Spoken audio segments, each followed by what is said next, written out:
Frost glazed the reeds along the Pearl River as deputies eased their boots onto frozen mud, breath hanging in the air while a flashlight caught something pale beneath branches, a still shape where no one should have been, the silence of a Mississippi winter tightening as evidence bags waited unopened, and the year prepared to end.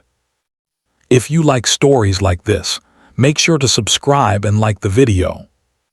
What lay along that riverbank on the last week of December 1996 would not be understood for decades. The woman was later identified as Emily Carter, 22 years old, born and raised in central Mississippi, a community college student working part-time at a pharmacy just off Highway 80. Her name would appear briefly in the local Clarion Ledger, then fade into a box marked unsolved in a courthouse basement where cold air and dust preserved unanswered questions. The discovery came after a farmer noticed disturbed brush while checking fencing after an unusual snowfall, the kind that quieted fields and slowed traffic, the kind that made time feel suspended between Thanksgiving meals and New Year resolutions. The initial response followed standard procedure for Rankin County at the time. A perimeter was established, photographs taken, notes written by hand in the cold. The scene suggested exposure rather than spectacle. There were no signs of struggle immediately visible, no obvious trauma that could be identified without transport. The body was clothed for winter, coat zipped, shoes on. Identification came from a driver's license in a pocket, damp but legible. The river moved slowly, black and reflective under gray skis. Emily Carter had been reported missing 3 days earlier. Her mother had called it in after Emily failed to return home for a planned Christmas visit. Flyers were printed and taped to gas station windows and grocery store bulletin boards, her photograph copied until the ink softened. Witnesses recalled seeing her car, a blue 1992 Ford Taurus, in the parking lot of a roadside diner on Christmas Eve morning. That car was later found abandoned 2 miles away near an access road leading toward the river. Keys were missing. There were no obvious signs of forced entry. The autopsy, conducted at the State Crime Lab in Jackson, revealed details that complicated the early assumption of an accident. Emily's core temperature at recovery and the condition of her tissues suggested she had not died immediately upon reaching the riverbank. There were subtle indications of restraint, faint impressions on the wrists consistent with ligature pressure, though no binding material was recovered at the scene. Toxicology was negative for alcohol and common drugs. Cause of death was ruled hypothermia, with manner listed as undetermined pending investigation.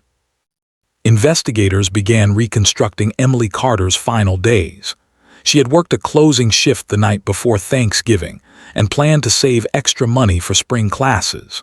Friends described her as cautious, not prone to risk, someone who called if she was running late. Phone records showed a call placed from her apartment to a local pay phone near the diner on Christmas Eve, lasting less than a minute. There was no record of incoming calls afterward. Bank records showed no unusual withdrawals. Her car had been wiped down in places, though the technology of the time limited what could be recovered. A few partial fingerprints were logged and filed. Media attention was brief but intense.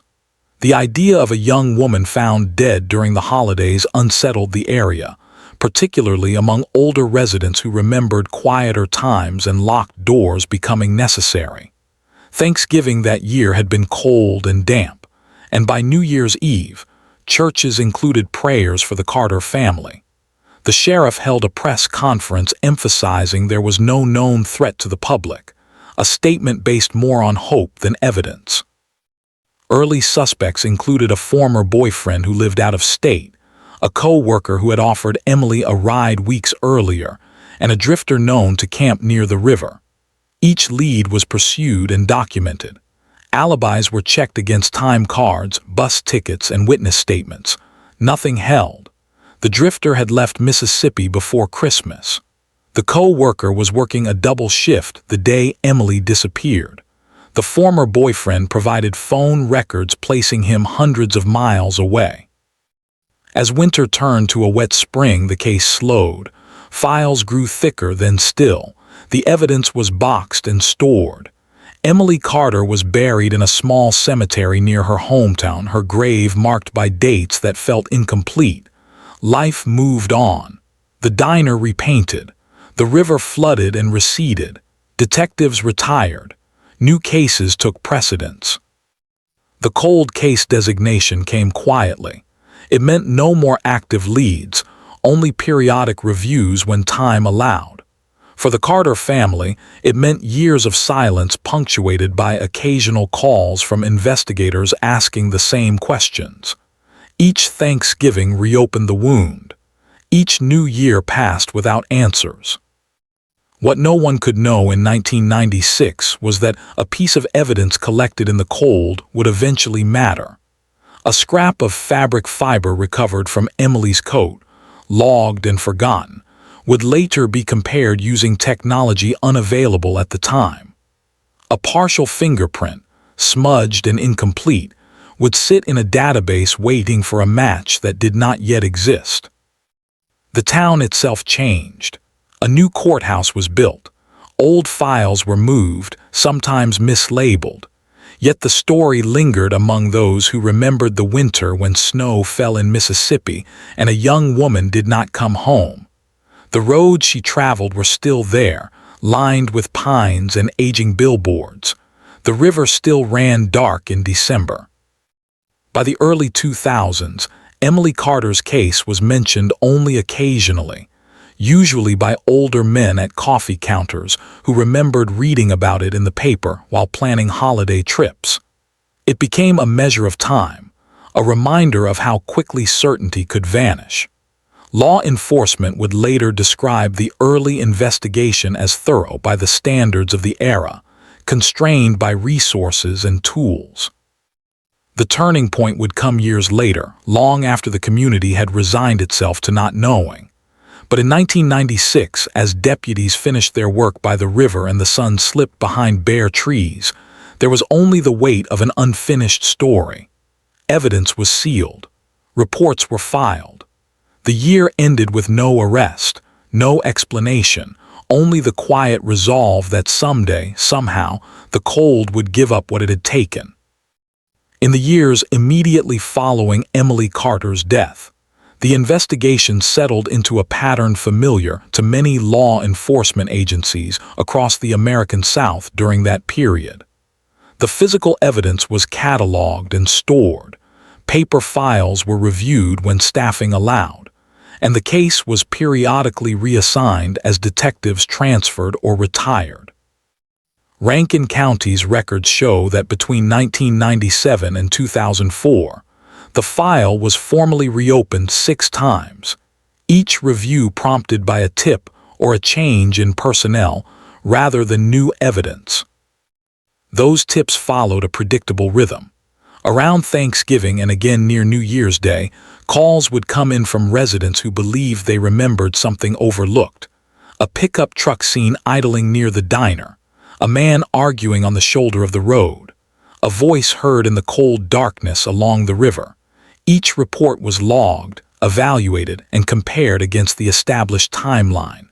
None could be corroborated.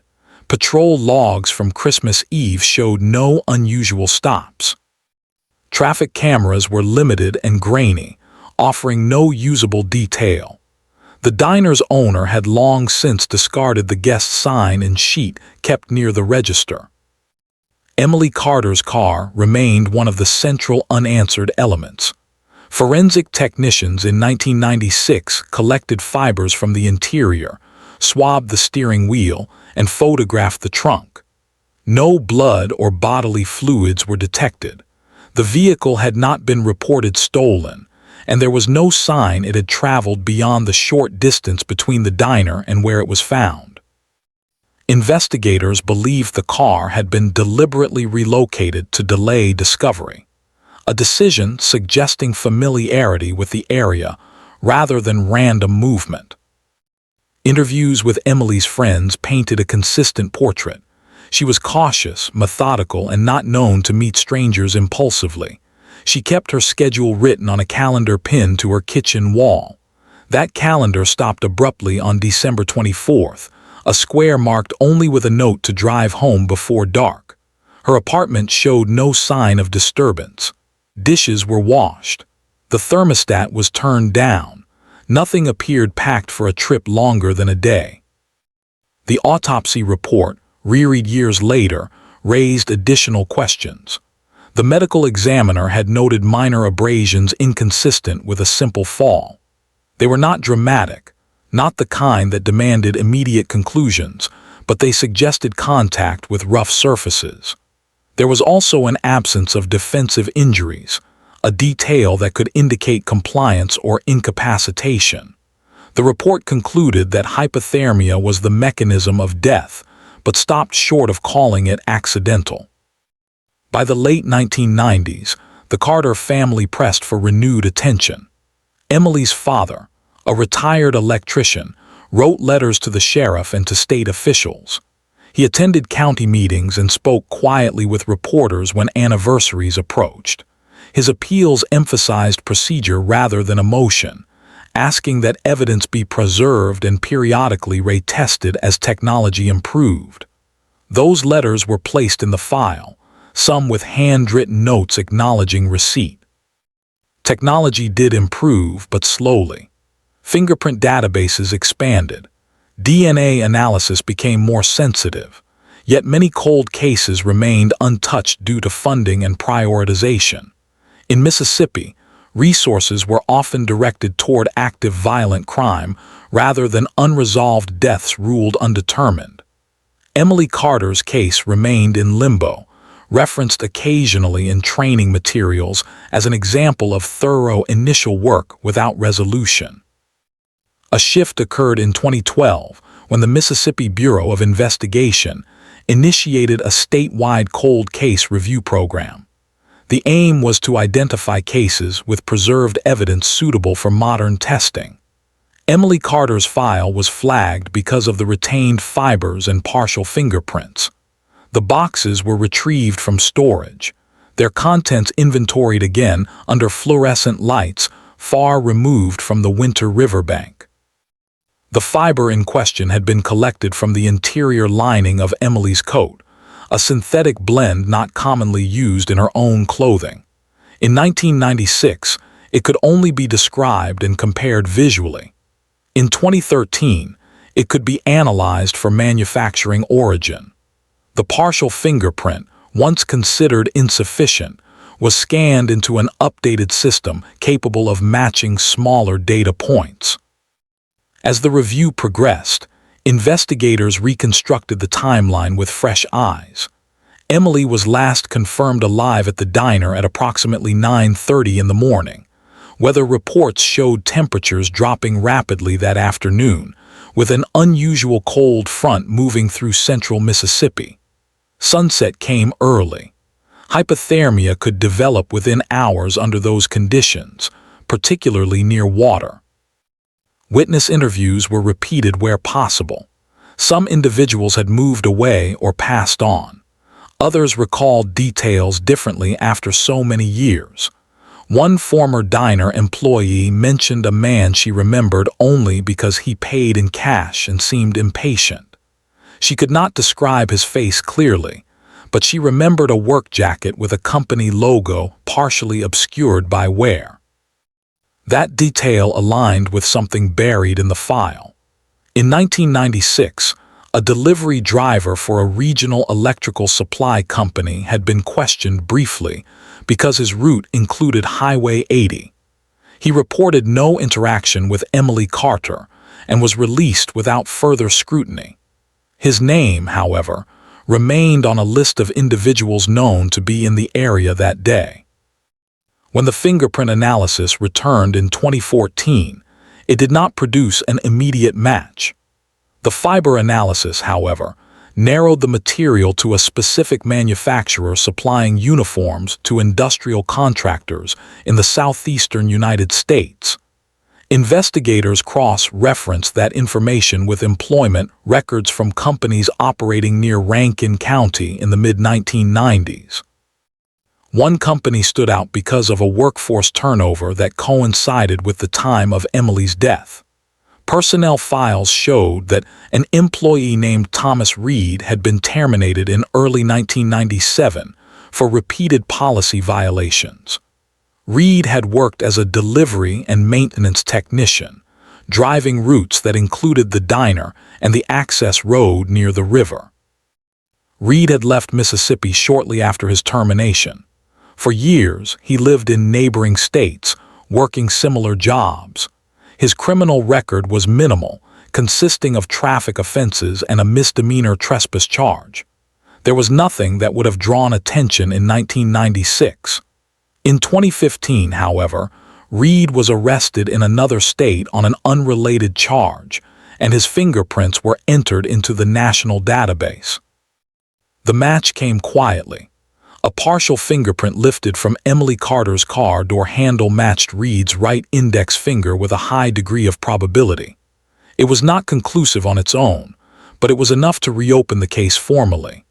Investigators traveled to interview Reed, now in his late 40s, living a transient lifestyle. He denied knowing Emily Carter and claimed he had never been in Rankin County, a statement contradicted by employment records. Further investigation revealed that Reed had clocked out early on December 24, 1996, citing illness. His route logs placed him near the diner within the relevant time frame. A search warrant executed on his current residence uncovered an old work jacket matching the fiber composition found on Emily's coat, preserved in a box of personal effects. The evidence began to form a coherent picture after nearly 2 decades of silence. What remained was to establish the sequence of events with clarity sufficient for prosecution. That work would take several more years, marked by careful documentation, expert consultation, and a renewed commitment to resolving a case that had once seemed destined to remain frozen in time. By the time the case against Thomas Reed moved beyond preliminary review, nearly 20 years had passed since Emily Carter's death. Investigators understood that the passage of time was both an obstacle and an opportunity. Memories had faded, but patterns could now be seen without the pressure of immediacy. The renewed investigation focused on discipline, documentation, and corroboration, ensuring that every conclusion rested on verifiable fact rather than inference. Reed's employment history became central. Records obtained from the electrical supply company confirmed that in December 1996, he was assigned to a delivery route that passed within half a mile of the diner where Emily Carter was last seen.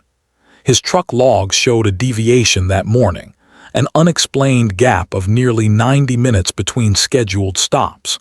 At the time, supervisors had not questioned the discrepancy.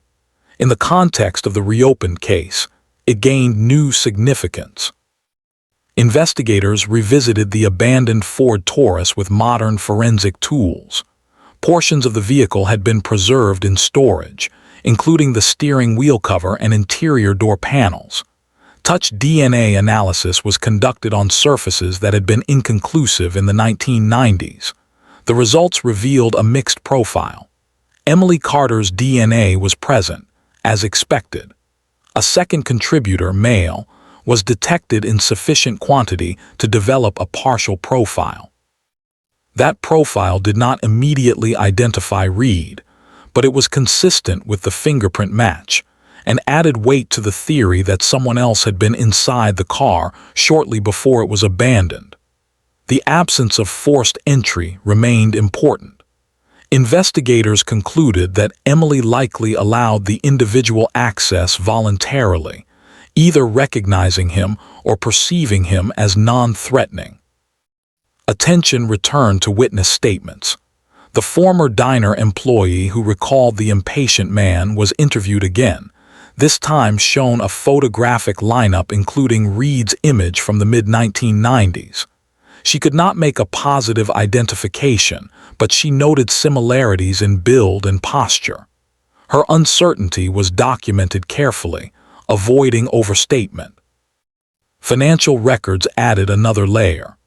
Bank statements showed that Reed had made an unusually large cash purchase on December 25, 1996, at a hardware store in a neighboring county. The item, according to archived receipts, was a portable propane heater. Investigators could not prove a direct connection, but the timing raised questions about Reed's activities following Emily Carter's disappearance. Cold weather conditions were reconstructed using archived meteorological data. Temperatures on December 24th dropped below freezing by late afternoon, with wind chill factors near the river significantly lower. Experts consulted by the prosecution later testified that hypothermia could have developed within 2 to 3 hours under those conditions, particularly if a person was immobilized or disoriented. The prosecution theory, developed cautiously over several years, suggested that Reed encountered Emily Carter at or near the diner, offered assistance or conversation, and gained her trust. The lack of defensive injuries supported a scenario involving deception rather than immediate violence. Investigators believed Reed drove Emily's car a short distance to the access road, then forced her toward the riverbank, leaving her exposed to lethal cold. The car was relocated to delay discovery, buying him time to leave the area. Reed was arrested in 2019 after a grand jury reviewed the accumulated evidence. The charge was second-degree murder, based on depraved indifference rather than premeditation. The arrest sent a quiet shock through Rankin County. Local newspapers revisited the case with a restrained tone, emphasizing the years of investigation rather than speculation. For many older residents, the news reopened memories of that winter when snow fell and fear settled briefly over familiar roads. Reed maintained his innocence throughout pretrial proceedings. His defense focused on the circumstantial nature of the evidence and the long delay between the crime and the arrest. They challenged the reliability of witness recollections and argued that forensic standards had changed. The court addressed these concerns through hearings that examined chain of custody, testing protocols, and expert qualifications. During trial, the prosecution presented the case methodically. There were no dramatic moments, no emotional appeals. Instead, jurors were guided through timelines, maps, employment records, and scientific explanations. The fiber analysis linked Reed's work jacket to Emily Carter's coat.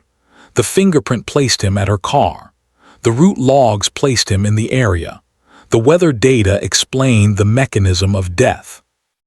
The medical examiner who had conducted the original autopsy testified via deposition, explaining why hypothermia had been ruled the cause and why the manner remained undetermined at the time. A modern forensic pathologist provided additional context, stating that the absence of fatal injury did not exclude homicide when environmental exposure was imposed by another person. After deliberation, the jury returned a guilty verdict. Thomas Reed was convicted of second-degree murder and sentenced to 35 years in state prison, with eligibility for parole under Mississippi law. The sentence acknowledged both the seriousness of the crime and the absence of prior violent convictions. For the Carter family, the verdict brought a form of closure long delayed. Emily Carter's parents attended the sentencing quietly, declining interviews. In a brief written statement, they thanked investigators for persistence and emphasized that justice, though late, mattered. They spoke of holidays that had passed without answers and of the relief found in certainty. The aftermath was subdued.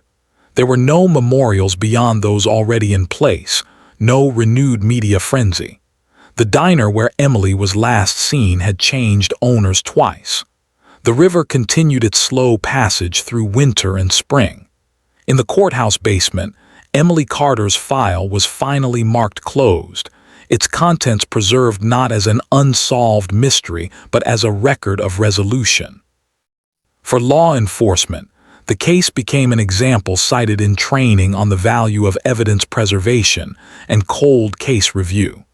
It demonstrated how small details, overlooked or unusable in one era, could become decisive in another. It also underscored the patience required to pursue truth without compromise. As New Year's celebrations came and went in Rankin County after the trial, there was a quiet recognition that a story begun in the cold of 1996 had reached its lawful end. Emily Carter's name no longer belonged to an open file or a missing person flyer. It rested in the public record, accompanied by accountability, and in the memories of those who understood that even after decades, the winter does not keep its secrets forever. In the months following the conviction of Thomas Reed, the legal process continued with the same restrained precision that had characterized the reopened investigation. Appeals were filed as a matter of course, focusing on procedural questions rather than claims of innocence. Defense attorneys argued that the delay between the crime and prosecution compromised Reed's ability to mount a full defense. The appellate court reviewed transcripts, evidence logs, and expert testimony, ultimately determining that the integrity of the evidence had been maintained and that the jury's verdict rested on lawful grounds. The affirmation of the conviction brought a sense of finality not only to the Carter family, but also to the investigators who had inherited the case long after the original detectives retired. Several of them reflected privately on the unusual nature of resolving a homicide so many years after it occurred. There were no celebrations within the department. Instead, there was a quiet acknowledgement that patience and adherence to procedure had achieved what urgency alone could not. Emily Carter's case file, once thick with uncertainty, was reorganized and digitized as part of the state's archival process. The physical evidence was returned to secure storage, now labeled as closed but retained for historical and legal purposes. The handwritten notes from 1996, some smudged by cold and time, were preserved alongside modern forensic reports, illustrating the evolution of investigative methods across decades. Local media revisited the story one final time, framing it as an example of perseverance rather than tragedy. Articles described the Mississippi winter of 1996 in careful detail, reminding readers of the unusual snow and the quiet roads. The tone was reflective, aimed at an audience that remembered those days and understood the weight of unanswered questions carried through years of ordinary life. Editorials emphasized the importance of funding cold case units and maintaining evidence, lessons reinforced by the outcome. For the Carter family, the resolution altered the rhythm of holidays that had long been marked by absence. Thanksgiving dinners no longer carried the same unspoken tension. New Year's Eve passed without the familiar reminder of a call that never came. Emily's parents visited her grave on the anniversary of the conviction rather than the discovery, a subtle shift that signaled a change from mourning uncertainty to remembering a life. Thomas Reed was transferred to a state correctional facility in northern Mississippi, where he began serving his sentence. Prison records indicate that he kept a low profile, participating in work assignments and avoiding disciplinary issues. He did not grant interviews or make public statements. His name gradually disappeared from local news, mentioned only in legal summaries and archival references to the case. The town near the Pearl River continued to change in ways both visible and subtle. New businesses opened along Highway 80. The old diner was remodeled, its parking lot resurfaced, erasing physical traces of the morning Emily Carter was last seen there. Yet among longtime residents, the memory persisted, woven into conversations about winter's past and the importance of looking out for one another. Law enforcement agencies across the state used the case in training seminars, focusing on the practical aspects rather than the emotional narrative. Sessions examined how fiber evidence had been preserved, how partial fingerprints gained value through database expansion, and how employment records provided context. The case became a reference point for detectives learning to balance skepticism with openness when reviewing old files. The procedural nature of the resolution stood in contrast to popular portrayals of crime. There were no confessions delivered in dramatic fashion, no last-minute revelations. Instead, the truth emerged through accumulation, each piece of evidence reinforcing the next. This methodical approach resonated with older audiences familiar with patient craftsmanship, whether in trades, farming, or mechanical work, where results come from steady attention rather than haste. Emily Carter's name was added to a list maintained by the state recognizing victims whose cases were solved through cold case initiatives. The list served as both a memorial and a reminder of responsibility. It underscored that time does not erase obligation, even when answers are delayed. In the quiet aftermath, investigators returned to their routine duties, aware that many other files remained unresolved. Emily Carter's case did not close the chapter on unsolved deaths in Mississippi, but it offered a measure of resolve. It demonstrated that progress could occur even when hope seemed thin, provided evidence was respected and records preserved.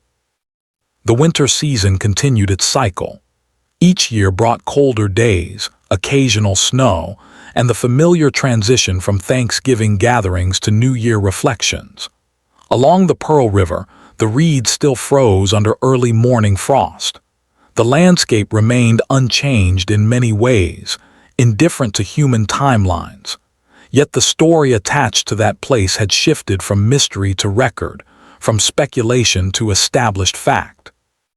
For those who had followed the case since 1996, the resolution carried a quiet satisfaction. It was not triumph in the dramatic sense but confirmation that diligence mattered. The system, often criticized for delay, had ultimately functioned as intended. Accountability had been assigned through lawful means, supported by evidence that withstood scrutiny. As years passed after the conviction, Emily Carter's story became less about how she died and more about how she was remembered. Friends spoke of her plans to continue her education, her careful nature, her habit of calling home. These details, once overshadowed by uncertainty, regained their place in memory. The cold case designation no longer defined her. In official records, the case status read solved. In the community, it became a reference point for conversations about safety, trust, and the passage of time. For investigators, it reinforced a professional ethic grounded in patience. For the Carter family, it marked the end of waiting. The winter of 1996 remained a distant point on the calendar, but its unanswered question no longer lingered. What began with frost on the riverbank concluded with a verdict and a sentence, delivered without spectacle. The quiet resolution honored both the life lost and the principles that guided the search for truth.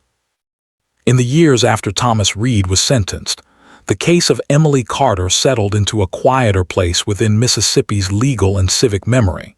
It no longer appeared in breaking news or anniversary headlines. Instead, it became part of the institutional record, cited in training binders, appellate summaries, and internal discussions about the value of long-term evidence stewardship. For investigators nearing retirement, it stood as a reminder that unfinished work could still reach completion. The Carter family adjusted slowly to life without uncertainty. Emily's parents sold their home and moved closer to relatives, taking with them boxes of photographs and letters that had once been painful to open. The holidays remained difficult, but they were no longer defined by unanswered questions. Thanksgiving became about presence rather than absence. New Year's Eve passed without the familiar weight of unresolved fear. The knowledge of what happened, however harsh, allowed grief to rest instead of constantly searching. Emily Carter's name remained in court transcripts and correctional records, but within her hometown, it began to return to a more personal meaning. Former classmates remembered her diligence and quiet humor. Professors recalled a student who arrived early and asked careful questions. These recollections, recorded years later by a local historical project, reframed her life beyond the circumstances of her death. Thomas Reed's appeals concluded without further review. The Mississippi Supreme Court declined to hear the case, noting that lower courts had addressed all substantive claims. Reed entered the later years of his sentence in relative obscurity. Prison intake records described him as compliant and reserved. There were no public statements, no attempts to reframe the narrative.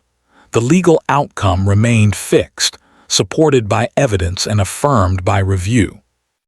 For law enforcement, the case prompted policy changes that extended beyond one jurisdiction. Evidence retention schedules were revised. Cold storage facilities were upgraded. Digital indexing replaced handwritten logs. Supervisors emphasized that even minor items could gain significance as technology advanced. Emily Carter's case was referenced not as an anomaly, but as a demonstration of cumulative diligence. The Pearl River continued its seasonal cycles, rising with spring rains and retreating in summer heat. The access road where Emily's car had been abandoned was repaved, its surface smooth and unremarkable. Nothing at the site indicated what had occurred decades earlier.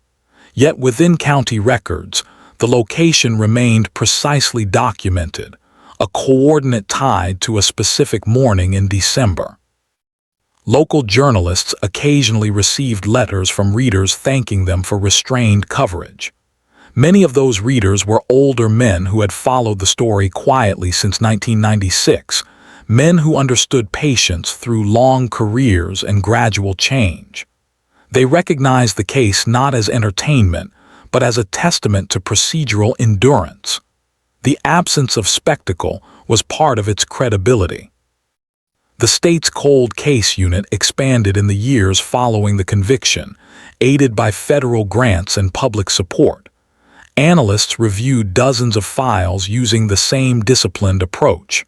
Some yielded answers, others did not.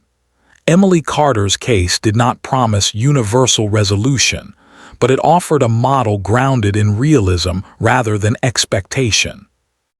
In legal education settings, the case was discussed in terms of burden of proof and temporal distance.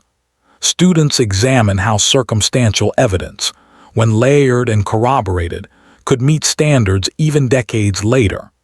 They studied the careful language used by prosecutors and the restraint shown by investigators who resisted overstatement. The case reinforced that time alters context but not obligation. For the Carter family, closure expressed itself in quiet rituals. Emily's mother planted a tree each winter, marking years not by loss but by growth.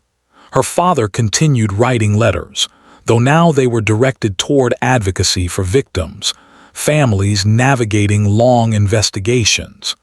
These actions did not erase grief, but they redirected it. As seasons passed, the winter of 1996 became a fixed reference rather than an open wound. Snowfall in Mississippi remained rare enough to draw comment, often accompanied by recollections of that year. Yet the story told alongside those memories had changed. It no longer ended with uncertainty. It concluded with accountability established through lawful means. The courthouse basement where Emily Carter's file once rested still housed shelves of unresolved cases. Detectives walking those aisles understood that resolution was never guaranteed. What Emily's case provided was not assurance, but justification for continued effort. It demonstrated that preserving truth required patience equal to tragedy. The broader community absorbed the lesson gradually.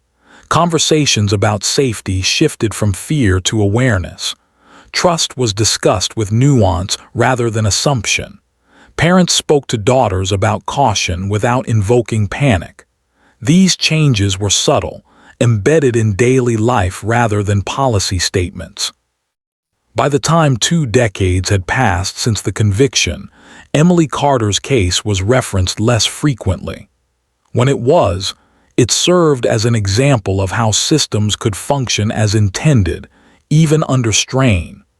The narrative emphasized process over personality, facts over speculation. In the end, the story of Emily Carter was not defined solely by the winter morning when she was found, nor by the years of silence that followed. It was defined by the methodical work that transformed fragments into proof, and by a legal conclusion reached without haste. The quiet aftermath honored both the life lost and the principles that pursued the truth. Time continued to move forward with the steadiness that characterizes both legal institutions and the landscapes they serve. Rankin County changed in small, observable ways. Traffic increased along familiar roads. New subdivisions appeared where open fields once stood. The courthouse digitized more records, reducing reliance on paper that once filled boxes and cabinets. Yet the fundamentals of record-keeping, verification, and accountability remained unchanged. Older residents who remembered the winter of Emily Carter's death spoke of it less often, but when they did, their recollections carried clarity rather than confusion. They remembered the cold, the stillness, the sense that something fragile had been broken. They also remembered the years that followed, when the absence of answers became part of daily life. For them, the resolution did not erase the past, but it organized it. In community meetings and informal gatherings, the case was sometimes mentioned as a reason to support public institutions even when outcomes were slow. People who had once been skeptical of delayed justice acknowledged that persistence had value. This shift was not dramatic. It unfolded gradually, shaped by lived experience rather than rhetoric. The case also influenced how missing person reports were treated locally. Protocols were refined to emphasize early documentation and preservation. Officers were trained to approach each report without assumption, recognizing that early impressions could mislead. These procedural adjustments reflected lessons learned rather than criticism of earlier work. Emily Carter's life continued to be acknowledged through scholarships and quiet donations made in her name. These gestures were not widely publicized. They were intended to honor continuity rather than draw attention. Each year, recipients were reminded only that the support came from a family who valued patience, education, and responsibility. The Mississippi winter returned each year with familiar rhythms. Some years brought frost and silence. Others passed with only rain and damp air. Regardless of severity, the season carried memory for those who had lived through 1996. The difference was that memory now had boundaries. It no longer extended into uncertainty. Within the criminal justice system, Emily Carter's case reinforced a professional ethic centered on restraint. Investigators cited it as evidence that avoiding premature conclusions preserved credibility. Prosecutors referenced it when explaining the importance of waiting until proof was sufficient. Defense attorneys acknowledged that the case demonstrated how fairness required adherence to standards even when public pressure faded. The quiet nature of the resolution aligned with the values of those who had followed the case for decades. Many of them measured success not by speed, but by accuracy. They understood that work done carefully, even slowly, was more durable. For them, the outcome confirmed beliefs shaped by long experience. As time placed more distance between the present and the winter of 1996, Emily Carter's story settled into a stable form. It was no longer revised with each rumor or speculation. It existed as a documented sequence of events, supported by evidence and concluded through lawful judgment. This stability allowed remembrance without anxiety. In the end, the case did not promise comfort, but it offered resolution grounded in fact. It affirmed that diligence could outlast delay, and that even in the quietest corners of record rooms and archives, truth could be preserved until the moment it was ready to be seen. That final recognition did not arrive with ceremony or applause, but with acceptance. The record was complete. The waiting ended. What remained was memory shaped by fact, and a community that understood patience as a form of responsibility rather than resignation, a lesson carried forward quietly into future winters.